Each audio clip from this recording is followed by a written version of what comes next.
let's talk to this man. He's going to tell us a story. I thought this was Damien, Australia's greatest professional sprinter, was from Ipswich. In a former life. And he's going to tell us all about it. He benefited in the 1880s from something. So let's talk to Harold. How are you, Harold? I'm fantastic. Thanks, Damo and Danny. Damo gets Thanks, Harold. Pay you later. Mentioned first.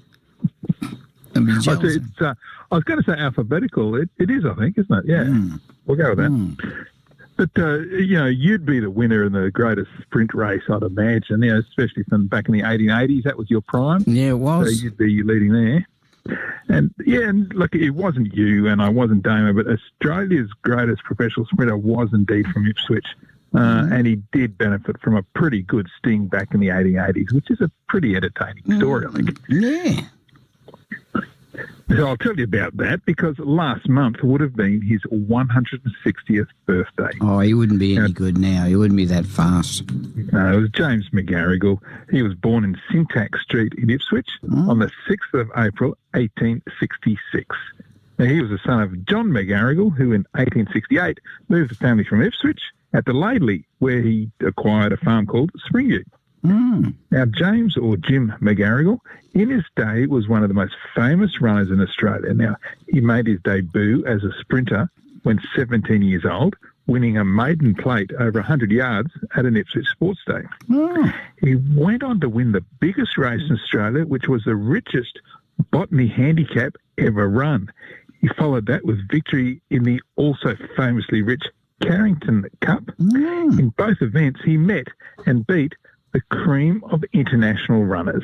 Well, This is when running or pedestrianism was at its peak worldwide, and Australia was providing one of the best runners in the world. We were right up there.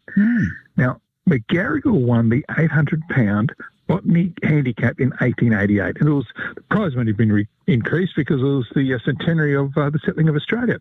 And he ran the distance 70 yards inside evens twice on the one day, which that means he ran 70 yards under 6.3 seconds. The second time against a blinding storm, a big headwind. Now, McGarrigal was said to have won £3,500, or around $2 million over the event, while his father, John, the Laidley farmer, pocketed £1,000. This is 1888. That's a lot of brass. That's a lot of moolah. And Jim won professional races in New South Wales, Victoria and Queensland.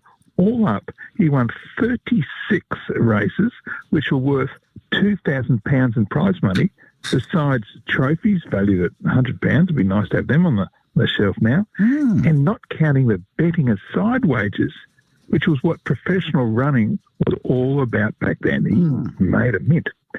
Now, when McGarrigal retired, he came home to farming at Laidley, where that's where he became a recognised authority on lucerne growing.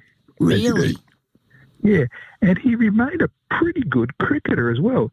At the age of 42, McGarrigal scored consecutive centuries as he carried his bat for scores of 119 not out and 140 not out in the Lockyer Cricket Association for Laidley.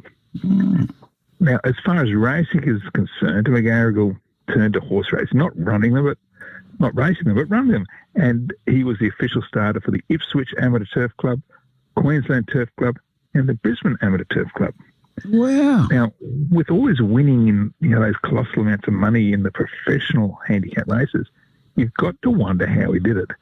Because, my thoughts immediately went to the handicaps and the betting odds would eventually become just too prohibitive. He wouldn't win a thing. Wow. Well, it seems that McGarrigal had pretty canny managers, as proven from this story that I found from the late 1880s, around 1886, 1887 it was. William Flanagan, in his heyday, was regarded as one of the greatest runners in Australia. Right. Now, he was the first man to defeat Tom Malone, who up to that time was the Australian champion with claims to be world champion. Oh, yeah, because Malone had beaten Lon Myers, the American world champion at Birmingham in England, also W.O. Phillips, the fastest amateur England ever produced, and that was at Stoke-upon-Trent. He then turned professional, came to Australia, and beat John Aplett, the Australian champion. So Malone was no mug, and therefore neither was Flanagan. Now, when a 50-pound Sheffield handicap was scheduled in the Bega district of New South Wales, Right. Flanagan was brought down from Coomera by his backers to win it. Oh. Anyway, a dark horse loomed in the shape of Ipswich's Jim McGarrigal. Jimmy. You see, no one knew McGarrigal except for his backers. Mm. He'd been brought down from Queensland on the dead quiet to catch the Flanagan party. Mm. He beat Flanagan comfortably, and with the odds that he had, a lot of money changed hands that day. Ooh. So all up, Ipswich's McGarrigal was Australian champion and one of our greatest professional runners ever, and could even have had claims on the World Championship. Now, late one evening in 1908, his father, John, who had enjoyed his son's success as much as anyone, he was actually mysteriously found unconscious on the Laidley Creek Road. Oh. He had a fractured skull, which he never recovered. Mm. But Jim McGarrigal himself, he passed away on the 5th of April, 1934, and is buried in the Laidley Cemetery, rightly under a really impressive marble memorial. But Danny, I think there should be something more said about someone, Jim McGarrigal, who was quite simply the greatest runner in his day, and he's from Ipswich. Isn't it a shame? You know what I'd like to know? It's at 8:19.